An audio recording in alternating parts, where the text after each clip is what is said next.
slide, please. Just like that, it happens.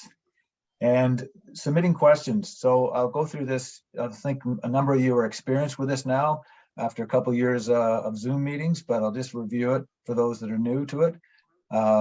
Type a question using the Q&A function. You may submit an anonymous question if you prefer not to use your name, or click on the raise hand icon on your screen. When it's your turn to speak, the moderator will call on you using your screen name and will allow you to unmute your microphone. Those of you that may participate on your phone, use the raised hand feature by dialing *9 on your keypad. When it is your turn to speak, the moderator will notify you by using your last 3 digits of your phone number. You can unmute yourself by dialing *6 on your keypad. Next slide, please. A follow-up survey questionnaire regarding Cheakamus Community Forest plans will be on the cheakamuscommunityforest.com news updates page. Just to go through the board of directors, Carrie Mahaffey with the Lillooet Nation, Lucinda Phillips, Lillooet Nation, John Grills with the RMOW, Arthur DeJong with the RMOW, Rick Chicard, Squamish Nation, who you've already met earlier, Kathleen Edwards with the Squamish Nation, and the Heather Beresford is the administrator for the Cheakamus Community Forest, and Simon Murray is our forestry manager. We also have a number of RMOW staff assisting us with this webinar today as well. Next slide, please. The community forest, or vision, the community forest is a model of regenerative forestry that mitigates the impacts of climate change, and that the Cheakamus Community Forest Partnership is recognized as a model of reconciliation, supporting the prosperity of the RMOW, Lillooet, and Squamish nations through a thriving local economy. Our mission prioritizes the ecological health of local forests while respecting their cultural significance to the Lillooet and Squamish peoples and generating direct economic benefits for the two First Nations and the citizens of Whistler. Next slide, please. This is where Simon Murray will take over in just a moment, but a few comments. First of all, thank you for taking time today to join us. It's possible now to have in-person open houses, but I think this is one of the benefits of Zoom. It allows people to join in from other parts without making long drives. So this may continue as our vehicle for the open house for the time being, but I just wanted to comment on the fact why we're not in person, that this vehicle actually works quite well when people are throughout the province. This will be my last meeting with the Cheakamus Community Forest, as I did not seek re-election. Arthur DeJong did. He was re-elected, and hopefully I won't speak for him too much, but I will hopefully he's back on the Cheakamus Community Board. We have had a good couple of years of a strong board. There was some rotation for a little while, and I think it's really settled in. So I think it's really allowed us to get down and do some good work.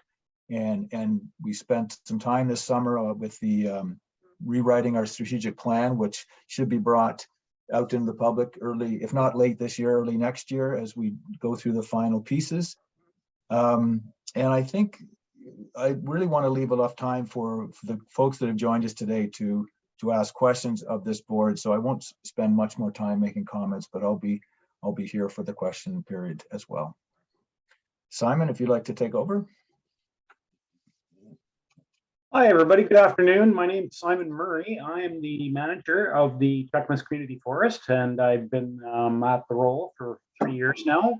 And today I'm going to present to you a series of slides that will just explain a few things: what we're doing, our harvest plans, our fuel reduction plans, and I'll start off with an overview of our protected areas. And that's this first slide I've got for you here. And this is just a summary here of our various protected sites, which include, as you can see from this map, a variety of shades of green. which correspond to areas that are protected in the community forest, which include wild lands, old growth management areas, our ecosystem-based management reserves, wildlife habitat areas, parks and conservancies, which actually are not part of the community forest. So that would be the Garibaldi Park and the Callahan Conservancy.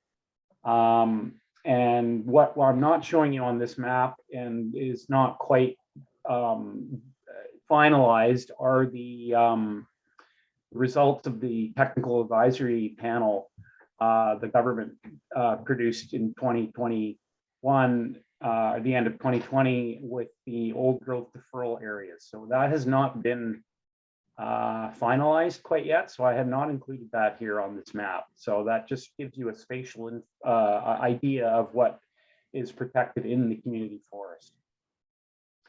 And just a few numbers for you here, put everything into perspective.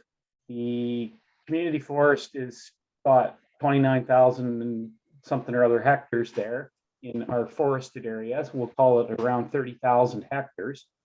And within that, we have old growth management areas, wildlands, grizzly bear habitat areas, ungulate winter ranges, ecosystem-based management areas, for a total of 1,578 hectares, which is 46% of the community forested area. So that is an impressive number of protection. And I just wanted to point that out to everybody. I'll just give you a quick update here on our position on the old growth. And the community forest has deferred old growth harvesting for 2021 and 2022. The community forest timber supply analysis has been done to provide insight into the impacts of this deferral. And excluding old growth stands from harvest reduces the timber harvesting land base by a further 38%. So it's quite considerable. And as I explained before, the results of the deferral are not concluded yet. So we're still waiting for government and First Nations to finalize their deferrals. So that's and the community forest is considering options to harvest only second growth timber stands. At this point, we are have put a hold on anything in the old growth right now. So that's the current update on that. Just a quick note on the impacts to the timber supply from deferring the old growth harvesting. So we're considering harvesting the mature stands. So those would be stands that are between 80 and 249 years old until the younger second growth stands have put on more volume. So a combination of developing mature and second growth stands. So the difference between mature and second growth being that the second growth are quite young, so 40 to 80 years. So a combination of mature and second growth is the focus of the 3 to 10 year planning horizon for the community forest. That's where we're focused right now. And anything over 250 years old is considered to be old growth.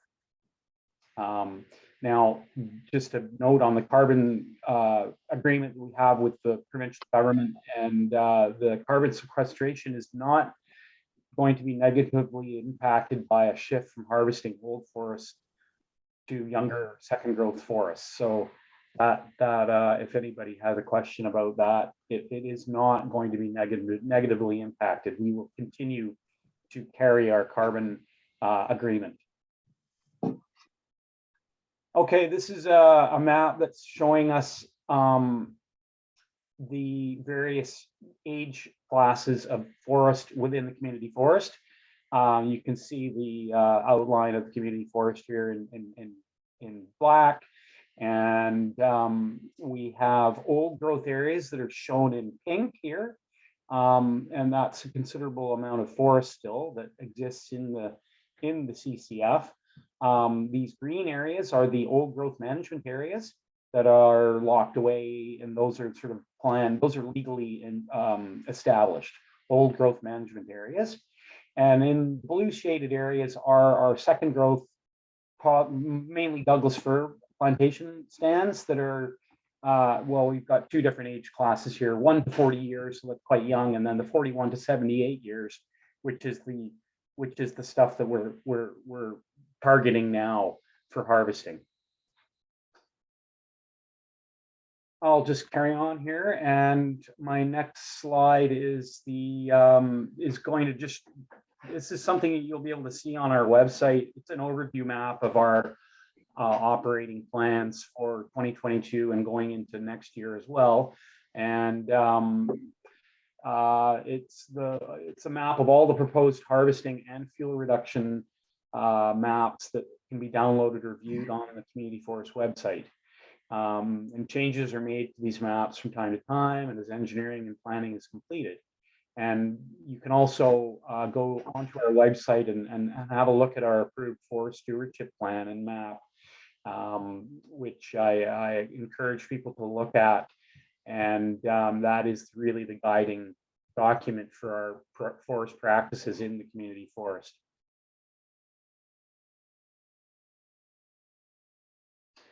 Okay, so this is the overview operating plan map for the community forest. And on this map, you'll see I've got my cursor moving around here, and these little yellow areas are areas that we have proposed for harvesting in the next year or two. And we've got these areas here in the Callahan. We've got some areas down here in the Brew Creek. We've got some areas up here in 16 Mile Creek in the northern portion of the community forest. We have this fuel break here, this red area that I'm highlighting here. And then over here in the Wedgemount area, we have another proposal for a fuel reduction treatment.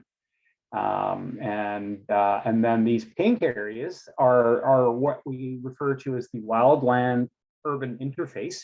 So these are areas that are right adjacent to the municipal boundaries, and they are identified for fuel treatments and for wildfire reduction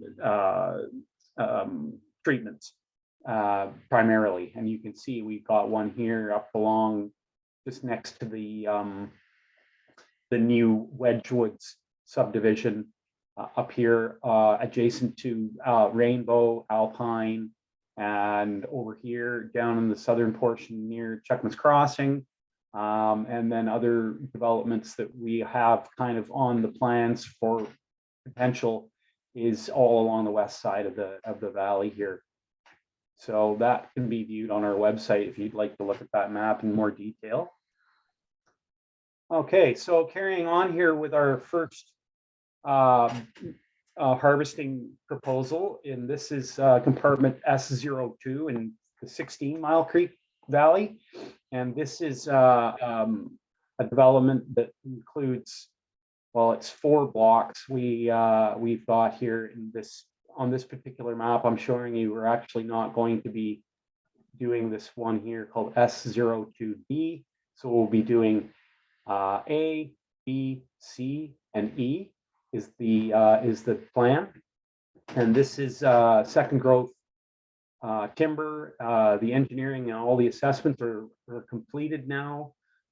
This project is going to improve the public access to the Ancient Cedars Rec site. And the road is in terrible shape, and it really is quite a that's sort of, if you look at my cursor here, the hiking trail takes you up this road here, and the Ancient Cedars site is in this portion of forest above the Show Lakes here, and it's quite a beautiful spot, and it really is something that we would like to improve public access for. So the logging will improve that access road. We're hoping to commence the harvesting as soon as next month, and we just are still finalizing our cutting permit application plans. So that is a hopeful for us to do this fall. And as I said, block S02B is deferred because of the fact that this road here is going to be quite a lot of work to open up. It's an old road in really rough shape. Okay, so I'm going to move on to the next slide. You can ask me questions about this later, the Q&A portion. This is a block that we have referred to before, F01 in the Brandywine. It is 4.6 hectares with planned low retention. And the road has been upgraded just recently in the last couple of years by the mining tender holder. So that's really reduced our road development costs in there. And this is a mature forest stand, so over 100 years old, but less than 250 years. And we will be retaining the large diameter old veteran trees in there. That would be our retention strategy in there. And that block is still, it has been assessed, and it is still a possibility for logging next year. We won't be getting up there this year before the winter. Okay, so here we are. I've got in the Callahan Valley, we have a couple of proposals, and this one here is referred to as P03, and it is right along the paved road here that goes up the Callahan Olympic Park. And that's just where I've got my cursor here, the road, that's the paved road right there. And we have done some harvesting in the past. That's these openings here that I'm got my cursor on. And the proposal is this area here, and that is the shape of the block that we've engineered. And that would be, if we do get all the assessments and the cutting permit submitted, this project could go ahead this fall and into the winter as well. And the strategy here is to leave retention for visual purposes. So we would like this block to be only partially visible from the paved road, and that's what we've left quite a bit of a buffer here along the pavement. And so the block will be partially visible, but not strikingly visible. And this is just, by the way, this is a plantation of approximately 50 years old, pure Douglas fir. And it doesn't have any recreation trails in it. And it's just the sort of thing that we are targeting right now. Okay, further up the Callahan Valley Road is another proposed block. We call it P05, and that is up further towards the Whistler Olympic Park. My cursor is where the paved road is here, and this is the Edna main line. So this is just near where the Blackcomb snowmobile operator has their dog sled base. And we've got 4 openings, well, 3 openings we've got engineered. And again, this is approximately 50-year-old second growth Douglas fir plantation stands. And the engineering is complete. And again, this will be partially visible from the paved road. So we are going to have screening so that it is only going to be partially visible. And it is possible this could be considered as a winter harvesting project, just because it's quite close to the Callahan Valley Road. However, we will have to work along with the dog sled tour company to mitigate any impacts to their operation. So that's the 2 in the Callahan that we've got proposed. And here is another one that is fairly new on the planning horizon for us. And this is a new proposal to develop mature cedar adjacent to the Brandywine Forest Service Road. And a buffer along the Brandywine FSR will be maintained to keep the road shaded for the snowmobile users. This is quite a heavily used road in the wintertime by snowmobiles. There's a tour operator and there's a snowmobile club, the Brandywine Snowmobile Club, and they've indicated that they are quite concerned that the road will not hold the snow through the later portions of the winter. And if we open up the road for more sunlight, it'll just make it worse for them. So we are going to have to work on a plan to do that. So what we're looking at here is an image that is produced from our LiDAR technology. So that's what we're looking at is the tree height effectively, and the darker the orange, the taller the trees. And we have this patch of timber here in the middle of the frame that is mature cedar and is quite attractive for us. And we would probably propose quite heavy retention in there, and somewhere in the range of 40 to 60% removal. So we would leave quite a bit standing in there. And so that is still going to have to be engineered. There's going to have to be work done on this, and this again could be done in the fall or the spring. I don't think that it would be very popular to have this fogged in the winter time just because of the heavy snowmobile use in this area. Okay, so I think we've just got one more harvesting proposal here to go through. This has been referred to the public before, and this is a proposal in the Brew Creek area and Brew 04, and this will develop the mature second growth timber in approximately 16 small openings with low and moderate retention levels. The engineering and the mapping of the harvest boundaries is not complete yet, so we still have to do more work in there. This will be an aerial harvesting project, which means that it's going to be helicopter logged if it works. And this area is located in the Brew Creek Community Watershed, and we are required to leave additional buffers around all the riparian features in there. And that would be something we would incorporate into the design of the cut blocks. I think I'm on next slide is a little overview of our fuel reduction treatments that we have completed and are planning to do in the community forest. And this overview map with these colors is showing you the two landscape level fuel breaks that we have completed, and that's this purple area here in the Callahan and this orange strip here in the Cheakamus along the Cheakamus Lake Road.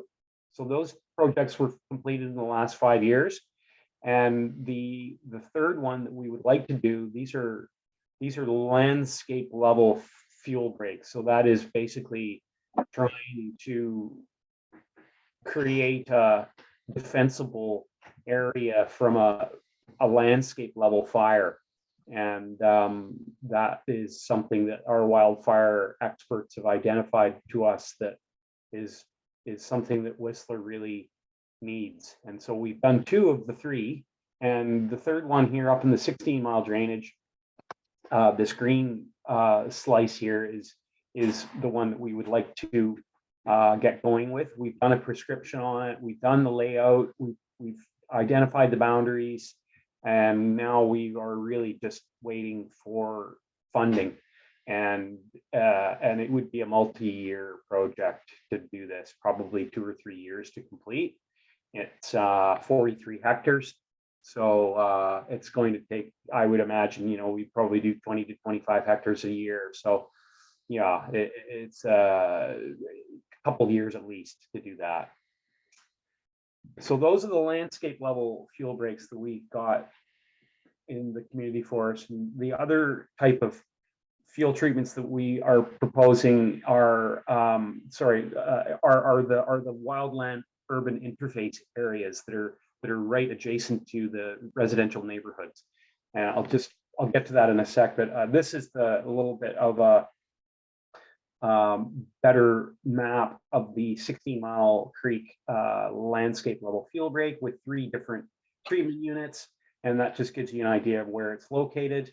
And it is right sort of in and around where the zip line operator has a door operation going on in there.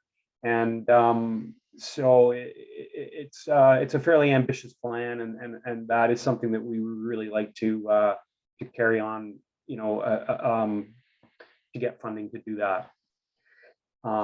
So we've got a block here, and this is an interface area, so meaning that it's quite close to a residential subdivision. That is on this map here is the Wedgwood subdivision, and we originally presented this project to the public as a harvesting project, but now we've rethought it, and it actually makes better sense for us to do a wildfire treatment in there. And so it just is, if we do a harvest treatment in there, it's just going to create so much slash loading and debris that it is just going to be unacceptable. We'll have to do something in there to reduce the fire hazard. And so it just makes sense to turn it into a fuel treatment.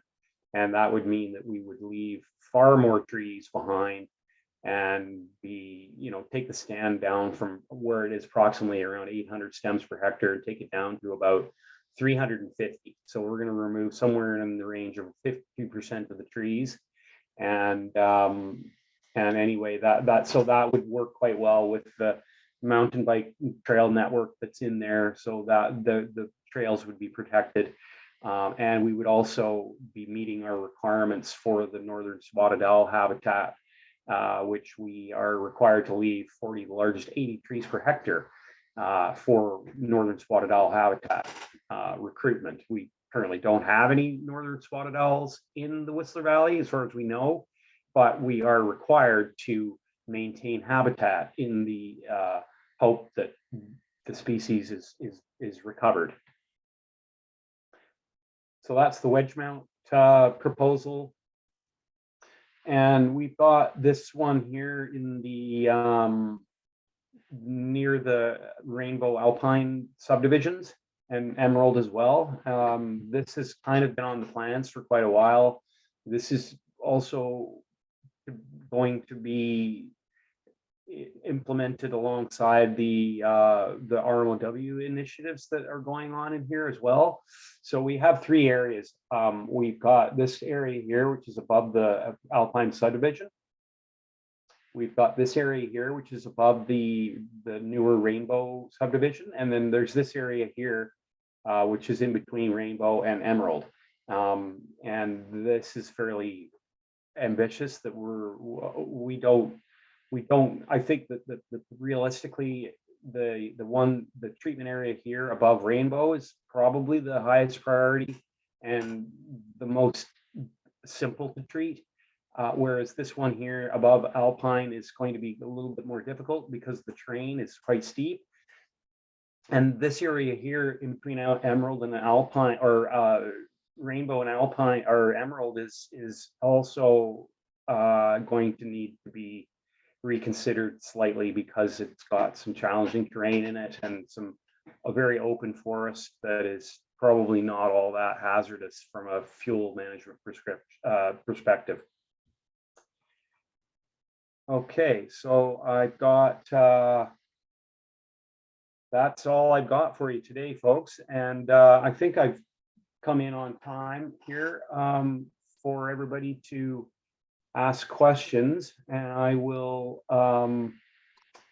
Here, Simon, thank you. I mean, there's a tremendous amount of information. I know you worked hard to sort of condense it to make it to keep it on schedule. So appreciate that. And just before we go to the questions, just a comment on.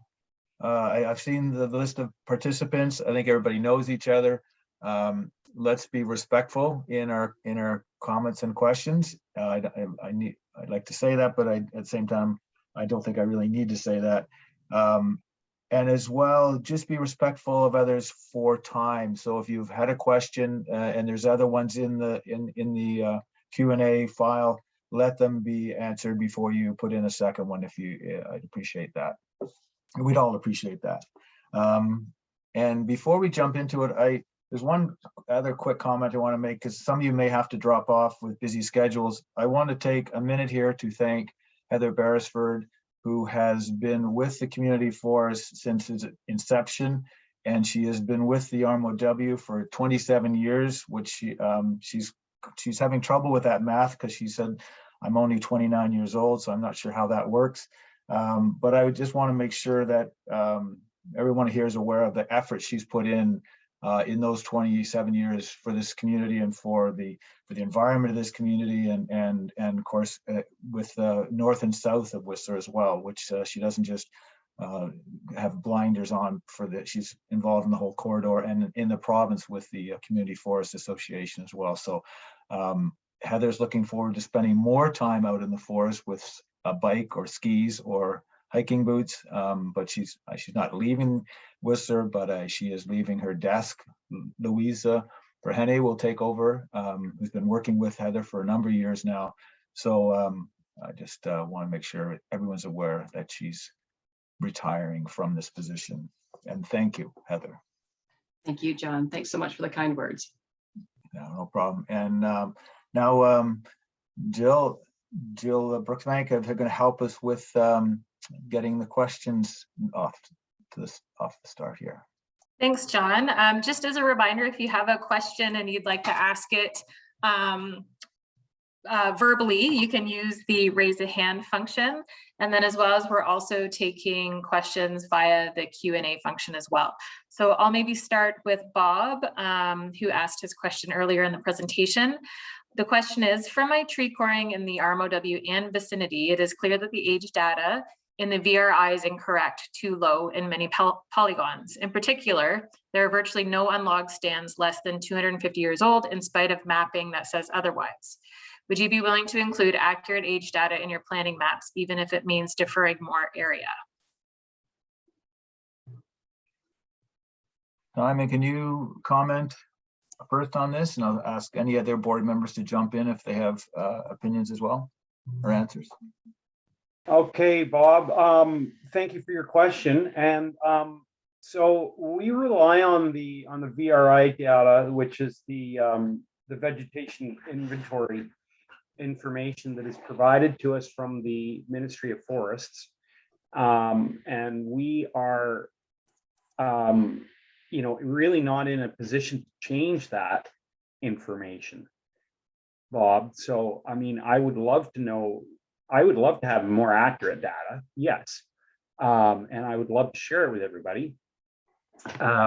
So that would be something that, I would love to work on with, and I would suggest to the Ministry of Forests that their VRI data is not accurate, as you point out. So it's something we need to work on. But Thanks, we would definitely be sharing that information with you, Bob. Thanks, Simon. Let's do another one from the chat. Simon, do you have an estimated volume of cut from the areas that you have set out? Does the CCF have a volume target per year?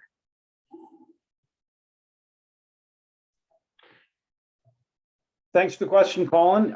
Yes, we are on track to harvest anywhere from 16 to 20,000 meters in this coming year, 2023, whatever's left of 2022, and that would be our target. That is, we never really do quite know what sort of volume we do get out of there, just because they're estimates. But that is roughly our target. And as for our annual allowable cut, well, our annual allowable cut right now is 21,000 meters, and I'm not in any position to change that. However, when the old growth deferral dust settles then there will be a process to recalculate that AAC. And that is something that the district manager does. That is not we are not in a position to decide what our annual allowable cut is. Thanks. Thanks, Simon. Rhonda, can you take yourself off mute and ask your question?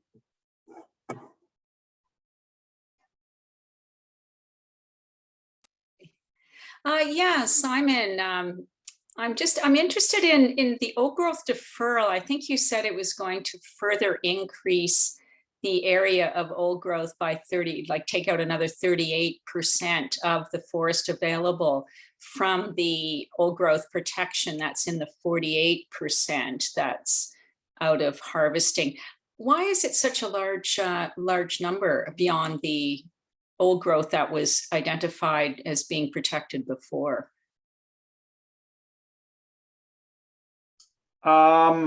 That is so that number, the 36%.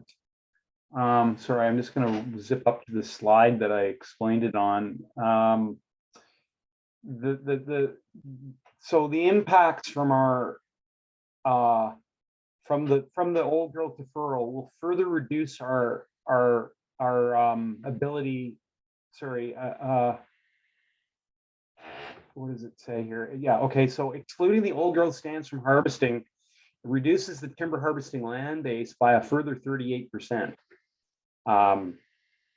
So that doesn't necessarily, so the 46% we have already protected is a number that's already protected legally.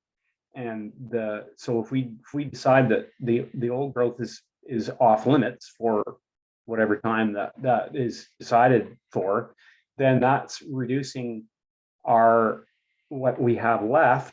So that's the 64% of the forest that is now then reduced by 38%. Rhonda. Okay, what I was interested, I didn't ask my question properly. Sorry about that. What I was interested in is, if we had old growth, you had said that there is old growth in that 48% that's protected. I'm interested why there's another 38% old growth that wasn't identified before is something that needed protection. Does that make more sense? Yeah, so what is not protected and is old growth is now been identified through the technical advisory panel as potentially as deferred. So we're not really at this point in time targeting that for harvesting. So okay. Basically everything that is old is now basically not going to be logged for the time being. And all of those areas that are locked up in old growth management areas and EBM reserves, well, those are going to be not logged for the duration of the community forest's tenure. Okay, so it is an additional 38%. It's not including any of the old growth that was identified before. Yes. Okay. Yeah. Okay, thanks. Thanks for your question, Rhonda. We're going to go to the Q&A. I have been purchasing CCF carbon credits. Can you tell us how they work? My understanding was that it would protect old growth trees, but I have been told that these trees are not static and the application of CCs moves around. I'm wondering, Heather, would you take a stab at this one? I'm not aware that the credits the carbon credits move around. Can you assist with this one, please? I think Simon and I will likely have to tag team on this. With the carbon projects, the carbon project was determined through the provincial forest carbon offset protocol, and through its improved forest management stream, the community forest was able to identify areas that are eligible to be part of the carbon offset project. So that is because there are wider riparian areas. There are more old growth areas set aside. There are longer rotations. The trees are left standing for longer. And then going right back to the start of the community forest, where our AAC, if we had done it under the business as usual scenario, under the ministry's forest rules, that harvest would have been at 41,170 cubic meters per year. But because we did the ecosystem-based management approach, it was lowered to 21,000 cubic meters per year. So that gap between business as usual and the EBM, the ecosystem-based management approach, is the trees that are left standing on the forest that grow the carbon. So the community forest has identified certain areas already that are off limits from harvesting, whether it's voluntary EBM reserves or through the old growth management areas. So those will remain the same. And then the rest of it, it is a desktop exercise where they identify the amount of carbon that the community forest trees accumulate over time. And so it's not like you can go to the forest in all areas and say that tree is for the carbon project and that tree is for harvesting. But overall, it's a combination of these protected areas that do have polygons, do have boundaries around them, and then the rest of it, by not harvesting as much and having more protected areas, that volume, those trees, that carbon is left on the ground to continue growing. Thank you, Heather. Simon, that was pretty detailed answer. Is there anything you feel you need to add? I'm not really an expert in the molecules of carbon. I really can't. We have an expert that we hire for the community forest that he is an expert at it, and we rely on that expertise for. And that's Brinkman and Associates. Yeah. Yes. Robert C. And so we rely on the science that is currently available to us to justify the carbon and to explain where and why. And you have to understand that forests, of course, are not static. They're dynamic. They're changing all the time. And so is the storage of carbon. It moves around. So that's something to take into account when you're considering how it all works. Okay, thank you. Jill, if you'd like to read out the next question. For sure. We'll go back to the Q&A. Given the cost of fuel and escalating climate emergency, how is heli logging still being considered and or justified? I'll just start quickly with this. The reason this is being held off is exactly that, the cost of heli logging. It makes it so that there's no profit at the end. The community forest will not enter into this project. So and with the rising cost of fuel, that makes it even more challenging. Also, in the last few summers, with all of the demand for helicopters for wildfire fighting, the availability has been non-existent. So there's a number of reasons why this is being mentioned today, so you're aware of it, but it's also being held off for that reason and a number of other reasons. I don't know if Rick wants to comment any further on that, but he's more of an expert in this field. I think you captured it well, John and Simon.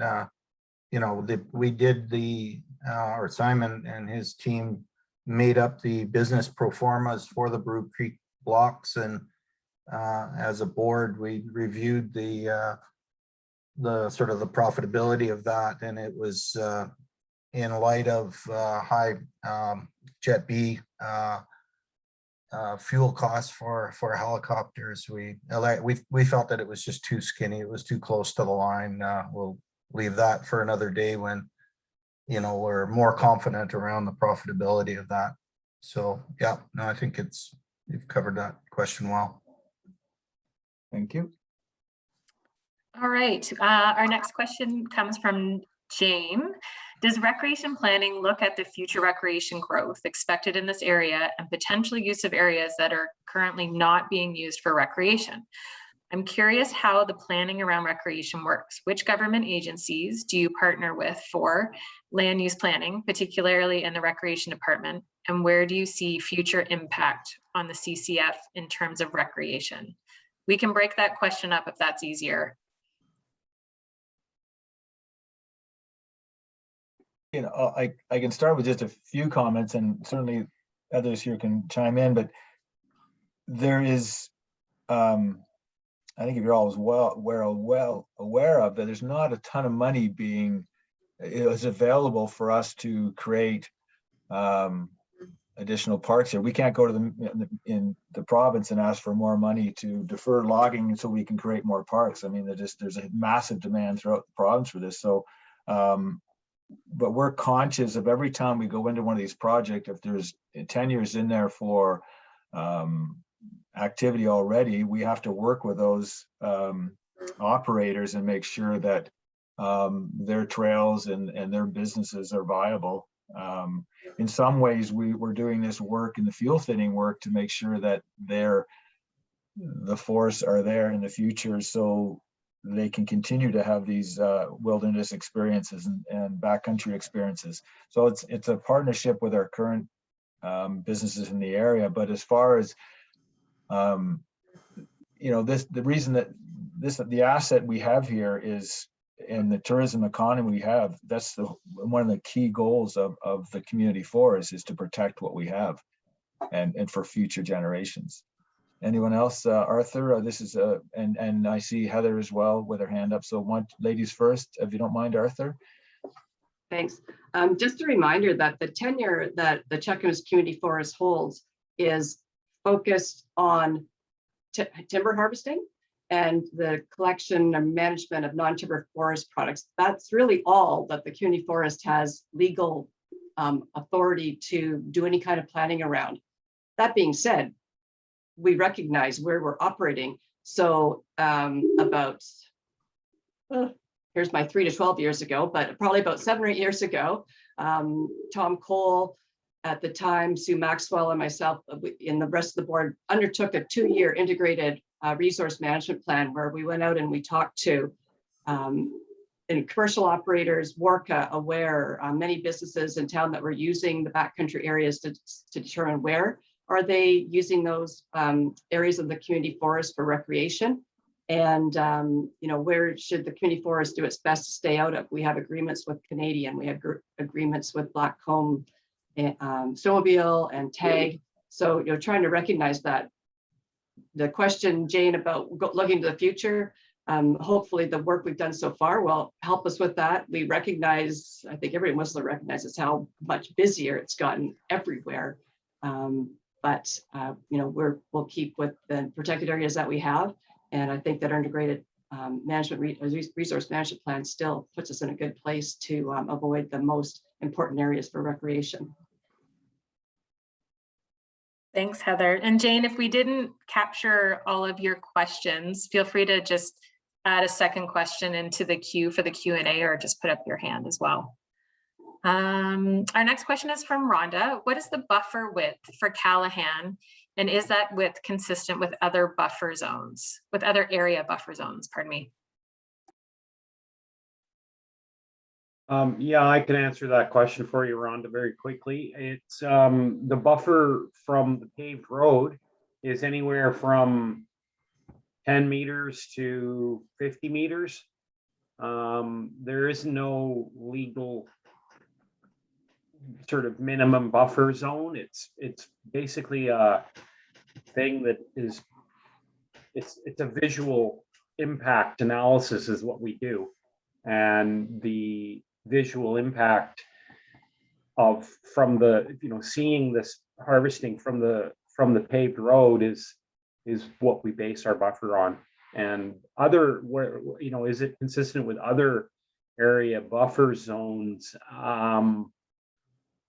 Yes. If you look at the older logging harvesting that we did along the Callahan Road there, it's actually, we've got more buffer on these ones. So we've got a greater visual buffer on this particular proposal in this P03 area, Rhonda.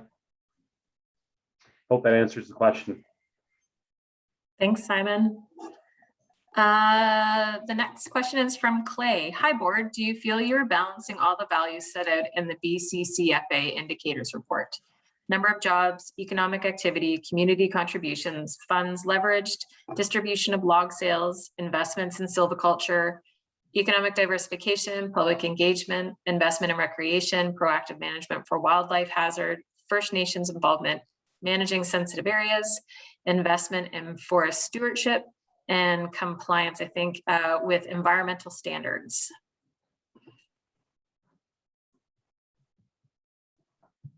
I wonder if it might be worth just maybe mentioning what the BCCFA indicators report is for those who might not know. BC Community Forest Association. And that's a loaded question. I think we also have to balance carbon credits and a few other things in there. So is everything even? Is it all balanced? No. Best efforts, yes. Is there room for improvement? Absolutely. I think in this last while, we've taken on a number of other things. We've done a lot of works to get our accounting up to date. We've had some challenges in the past with some of the firms who we're working with. We've done that in the last while, and then Carrie and Heather have worked very hard on that file. We've had some changes to the board members, and we've had some policies within some of the communities change. So are we trying to keep it all together? Yes. And also, when Colin's question came out about what is the cut, our cut for the last 4 or 5 years, I think the average is, to my understanding, below 5,000 cubic meters. That is partly due to a number of challenges, including very hot, dry summers and not being able to get into the forest. We all know what it's been like here since 2017. So there's a number of issues to try and say everything's balanced. It isn't, but there is certainly, everybody's working to do that. And as I mentioned earlier, my earlier comments, the board we have right now is fully engaged and doing I think a really good job to get caught up on some of the things and get it back on track. Anybody else want to raise their hand and make comment as well on this question from Clay? I can weigh in a bit on that, John, and great question, Clay. And it's a question that, we're asking ourselves, every day of the week. There's a lot to your question. But the way I would generalize the question, I'd say all those things that you listed are a function of the extent to which you harvest within the tenure. And I know I'm repeating what John just said, but if you look at the amount of harvesting that has occurred in recent years, I think you'll find that there's quite an accumulation of uncut volume. So, just based on that alone, Clay, my assessment would be that, we're falling short of balancing all those things largely being determined by the amount of volume that we operate within. So, I'll agree with John that, we're always trying to, bring that balance into play, but it's a complicated place. It's a very challenging area from an operability point of view. It's a very complicated place to practice forestry in, given the social values, the cultural values, all the constraints to the land base that we are obligated to manage under. This old growth deferral that's come up in recent years is yet another layer of complexity that impedes our ability to bring all those things you mentioned into balance. Stumpage rates, which are largely out of the control of the community forest, is another big variable. Operating costs, we talked about fuel, volatility in log prices and log markets in general, you know, there's just a whole lot of factors that go into striking that balance. So could we do better? Yeah, absolutely. And are we going to strive to do better? Yeah, but we got to make sure we do it, you know, all within the interests of the community and within the values of the community forest program. Thanks, Rick. Thank you. Jill, if we could bump down a bit, Rhonda's had an opportunity for question. I see there's Yep. some other names on this list that haven't had a chance yet. So apologies, Rhonda, but if we could just go through some of the other folks first. Thanks. Absolutely. Next question is from John. Is there an accounting of the distribution of carbon offset funds collected? I'll answer that. Yes, that it is tracked through the provincial tracking system. It's available. You know, there is information online, and yes, it is tracked. It's part of the provincial system. Thanks, Heather. Next question from Christina. Any logging in the CCF seems at odds with the RMOW's OCP vision that nature is protected. Does the RMOW support the current logging plan? If yes, what is the justification? I'll start. It is at odds with some of our goals, absolutely. But at the same time, it's the word balance has come up a number of times. The most important thing is that we keep the community forest, that 33,000 hectares. We want to keep it intact. If the province called us on not maintaining the agreement, we could lose the control, and that would be devastating. There was a lot of folks in a number of years ago that worked very hard to get this. So we're trying to. It's a fine balance of keeping it intact, living up to our agreement as much as possible. But we're in a real challenging area where, as we talk a lot about how much old growth has been set aside now. So we're really pushing into a very small area to make the community forest economically viable. At the same time, a lot of those areas are very young stands of trees. They're not at the right level. They need another 20 or 30 years. So how do we survive that the next 3 decades? And can we, is carbon credits is a source of income, but it's limited. And there's other agreements as well. So I think it is at odds, but I think we're part of a partnership as well. We have 2 partners that also have a say in how the community forest is managed. So we have long conversations about how we can best do this. Arthur, you guys are, yeah, you're good? Okay. Thanks. Next. Oh, did you want to speak, Arthur? I sort of see your hand moving. Yeah, no? sorry, Yeah. I'm kind of weaving in from a couple of the earlier questions, but very quickly, I mean, Whistler is designed 100% for tourism. So certainly harvesting, it's imperative that we are in alignment with that. And I think to the earlier question, we're also at maturity as a resort. That's not to say that we're not going to see some further growth in the future, but a lot of our focus is optimizing on what we built as opposed to expanding. When I speak of recreation with a planner's hat on, but also what's really driving more and more the future of the community forest is climate. How much carbon can we store? I think that's very important to align with the broader global goals.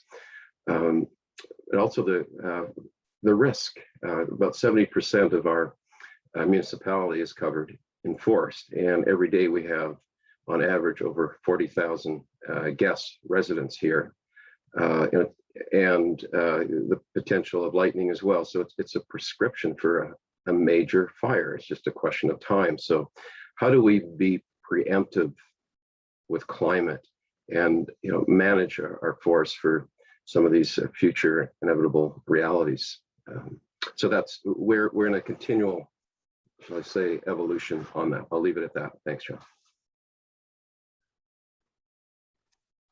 Thanks. Are we good to go to the next question? Okay, next question is coming from Dawn. With regards to the northern spotted owl being on the BC Red List, what oversight is in place regarding the removal of any old growth in the wedge area? Has the area had a detailed review by biologists to determine if their possible habitat for mating owls would be disturbed by logging? All right, Simon, would you want to start? And I can, see if anybody else wants to comment as well. Yeah, okay, thanks for your question, Don. And yes, we have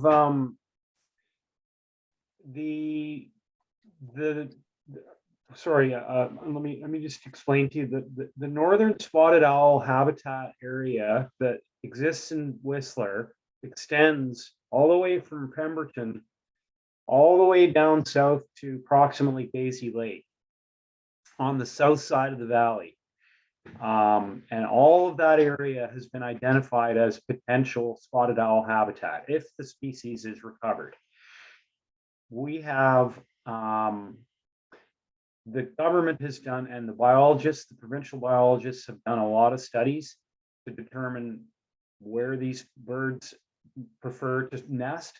And yes, old growth is preferred, but that doesn't, we don't necessarily, I mean, that's not that so a lot of the old growth on that side of the valley is protected already in the community forest. We haven't got any plans at the moment to log any old growth.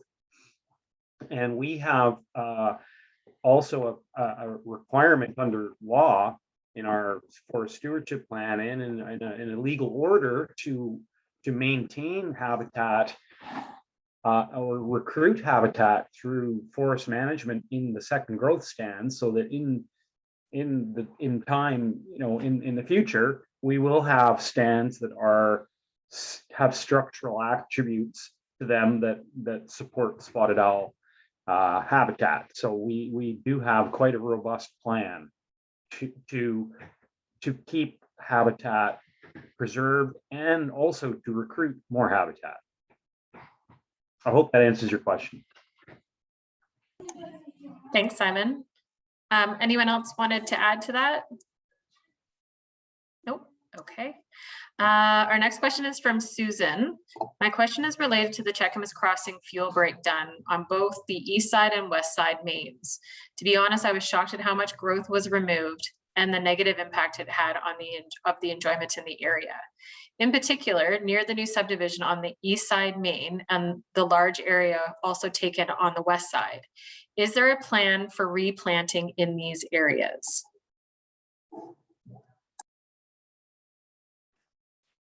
I can, Thanks. do you want me to take that, John? Thank you, Simon. Yes, Susan, thank you for your question and your concerns. Just to clear up some facts on your question around the clearing on the east side main that is not the community forest. That is a new residential subdivision being built. Phase 2 of the Cheakamus Crossing. So I'm not quite sure. I'm a little bit confused as to where you're referring to, but I'm sure you're referring to the 7-kilometer long fuel break that we made along the Cheakamus Lake Road. That is the community forest doing. And that was, I'm sorry that that it has impacted your enjoyment of the area. But as I explained in the presentation, that we have fire experts that provide prescriptions for us, and they're based on the best science available. They identified that area and they prescribed that amount of removal in order to protect the community of Whistler. And we tried to do that treatment in a way that was going to have this minimal amount of impact on the enjoyment of the recreation in that area. And we still have maintained all of the trails in there. We've not reduced any of them. And in fact, we've actually opened up opportunity for the construction of a lot more trails. So I'm sorry that you're not terribly happy with what's gone on there along the Cheakamus Lake Road. I certainly can't answer to any of the other work, any of the other stuff on the other side of the river. That is a municipal development. Thanks. Thanks, Simon. Anyone else wanted to add to that before we move on? Nope. Okay. Next question is, how many jobs, full-time equivalent, do CCF logging operations support?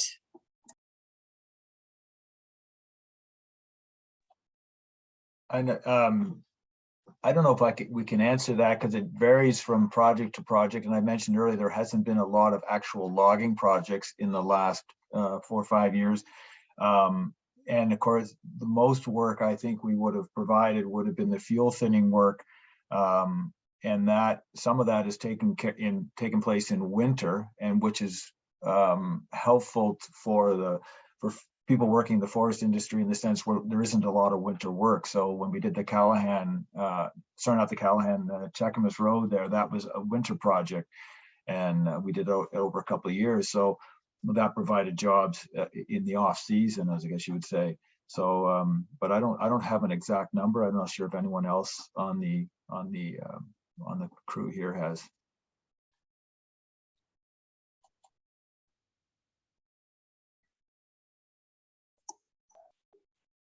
Rick, were you going to add something?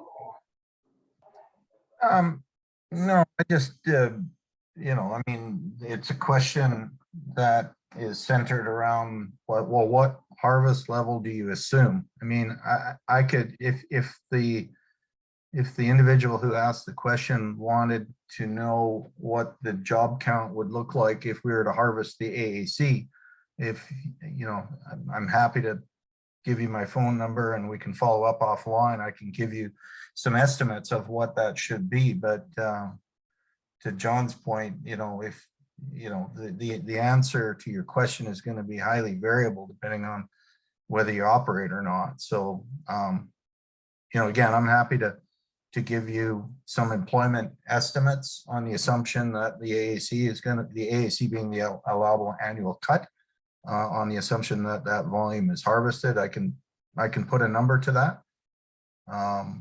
So anyway, I put that invitation out if you want to reach out to me separately. Thank you. Thanks, Rick.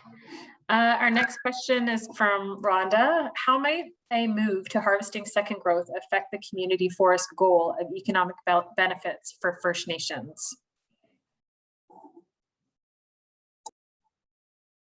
I can start. As I mentioned earlier, the challenge by moving to or putting all the pressure on our second growth has its limitation, is that it isn't at full market value at this time. And there is to try and meet all the other goals of the community forest, so it is limited. So I guess in some, you could say that it reduces the economic opportunities for the partners in the community forest by restricting to a very small area and a limited group to harvest. I don't know if anybody else can add more to it. I mean, it's where we are today with what we have in front of us. Anybody else want to comment on this one? So I'll just move this screen here 1 second. No, I think that's it. Okay, next question, please. Next question is from Jane. Is it worth to have this commitment to the province to cut trees? Maybe there's a better way to manage this land and make ecology, recreation, and First Nations values a higher priority than logging. Should we consider getting out of this agreement?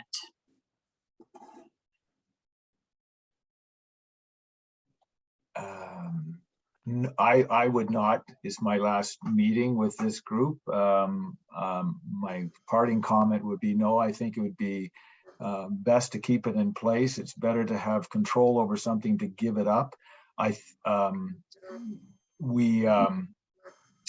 Meeting the goals of the three partners is a challenge, but we're more on board today than I think we've been in a long time. And I think it's important to keep the community forest intact. If another model comes along, I guess our three communities can look at it. But at this point, I think personally, I think it's the best opportunity we have. But we have to live also by the agreement, and there has to be a certain level of harvesting. There has to be revenue, or it all goes away. And we're trying to figure out how can we best use that revenue to benefit our communities and the people within these communities, at the same time having this forest here for generations to come, at a time when the environment is, what we've done to the environment is now attacking the very thing we're trying to protect, with droughts and fires and of course all of the diseases that have been attacking the forest. So it's a huge challenge, and so personally I think we should keep it in place in this partnership. In the meantime as well, Squamish and Pemberton and Mount Currie have all established their own community forests. So I think the next goal is for us to all work together. Feel free, there's other people here, put up your hand if they'd like to add to this. I would just, it's Rick here. I would just ask the question, if the Cheakamus Community Forest relinquished the tenure, I don't know exactly what would happen, but I would imagine the Ministry of Forests would view that as there being 21,000 cubic meters of surplus allowable annual cut. And that could end up in a number of different hands. It could go to BC Timber Sales. It could go into the woodlot program, one of the other existing licensees. So I don't know. It's just something that you'd have to be mindful of. If we opted out of this agreement, then what's next? It could be that the Cheakamus Community Forest is the best neighbor you'll ever have. Thanks, Rick. Next question is from Ben.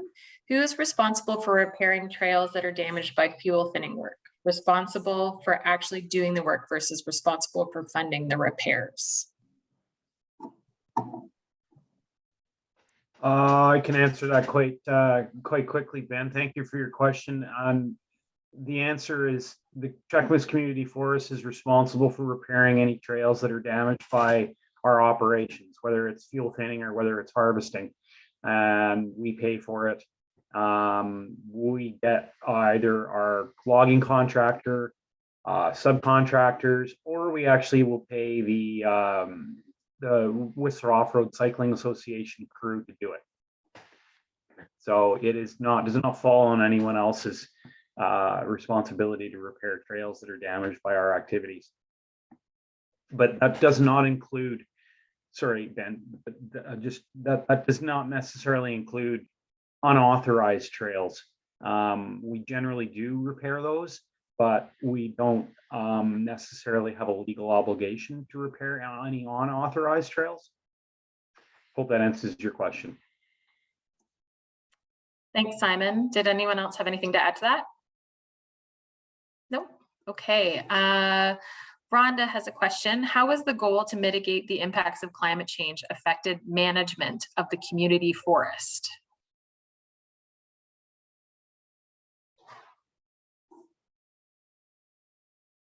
Anyone want to take that one? Arthur, would you like to chime in, please? Just very briefly, at two levels, and I pose it back as a question: how do we optimize our forests going forwards in terms of carbon storage? That's a work in progress. And then Ron and I might disagree on how we best protect our community with respect to wildfire again. So what are the right steps in getting our community as safe as possible with an inevitable 2 to 4 degrees temperature increase over the next 30-40 years?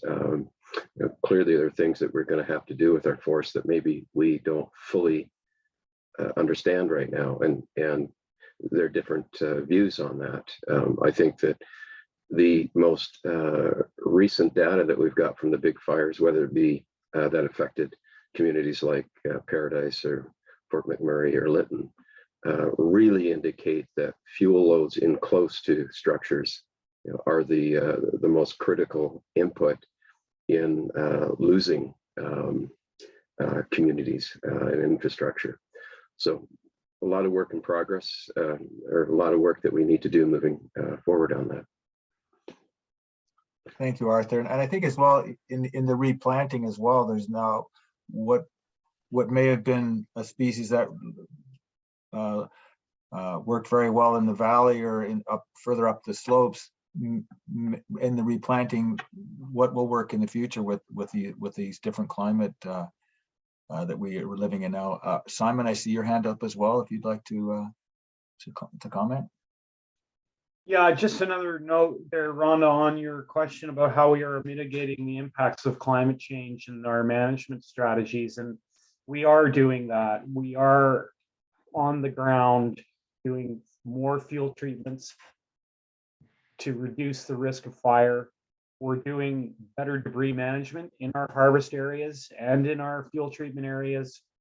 We are endeavoring to promptly abate the fire hazard in our harvesting and in our field treatment areas, so burning or debris disposal. And as well, we are planting different species in anticipation of a warmer forest and changing ecology of forests. So you would be going and planting Douglas fir where up on a hillside where it may not have grown before, because things are going to be warmer and drier in the future. So those are things that we are actually able to do to change our tact and actually have an impact on the community forest from climate change. Thanks. Thanks, Simon. Next question is from Katrina. How is revenue from the community forest shared between the 3 partners, and how has any revenue made to date been spent? Well, again, going back to the limited harvesting, there's not a tremendous amount of revenue. We have our fuel thinning work has been, we look for outside funding to assist with that. In some cases, we're partnering with the RMOW. So all the revenue has stayed within the community forest, including the revenue from the carbon credits, and is used just to manage the community forest at this point. There's been no profits that have been distributed to my knowledge, not while I've been on the board. And that comes from, if they want it to be profit and then contributions back, then there has to be more logging. So it's a fine balance between what the goals are. But the main thing is at this point, to keep the balance sheet in the positive. And it is at this time, but it's thin. Thanks, John. We've got one final question here along the theme of carbon credits. Is there a program where I can purchase a specific tree in order to protect it? Heather, I'd like to give this last question to you. You cannot pick a tree and purchase it, if you will. It's one big pot of carbon within the community forest tenure that you're buying into. It is a good question. It's like adopting a mile of highway or there's other things in community, but it was, it's an interesting thought. Let's I think we all take responsibility for what's in our corridor. So we all own a little bit of every tree. We've got one final question. No, snuck it in there. Yeah, snuck it in just before closing there. So from John, Arthur, perhaps, I think this was for you, Arthur. Would replanting deciduous species help with fire protection? I'm not the forester, but thank you for the question, John.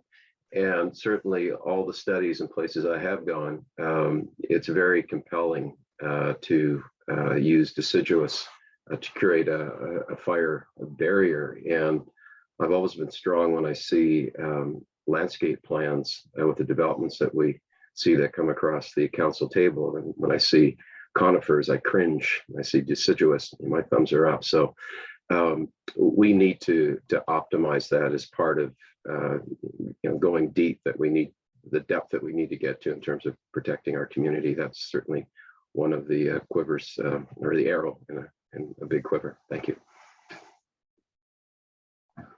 Good.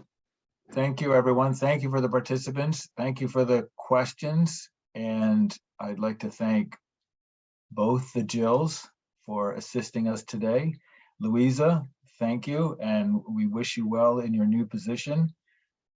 And Heather, we've already said all the good things. And I wish you well in your retirement. Arthur, I will see you on November 1st when you get sworn in for another term. God bless you.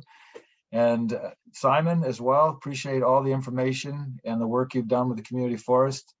Rick, once again, thank you. And one of the comments that Rick made the other day was the fact that how technical it is to run a community forest. And from somebody who's been in the profession his whole career, I felt warm to that comment, because I found this to be a very rewarding committee to sit on, but also technically one of the most challenging. So again, Rick, thanks for the work you do. Carrie, Carrie and Lucinda was here. I think she's dropped off as well. 2 other members representing the Lillooet. Thank you for your work. And I see some chats. That was me. It was just a reminder that we will be circulating a survey following the meeting with respect to the harvest plans. All right. Jill, where would I find that survey? That's a great question, Heather. That survey will be published on cheakamuscommunityforest.com and as well as whistler.ca/CCF. It's not live yet, but it will be soon. Good. Thanks, everyone. Take care. Be safe. Pray for snow. Thanks, everybody. Mr. Thanks, Chairman. John.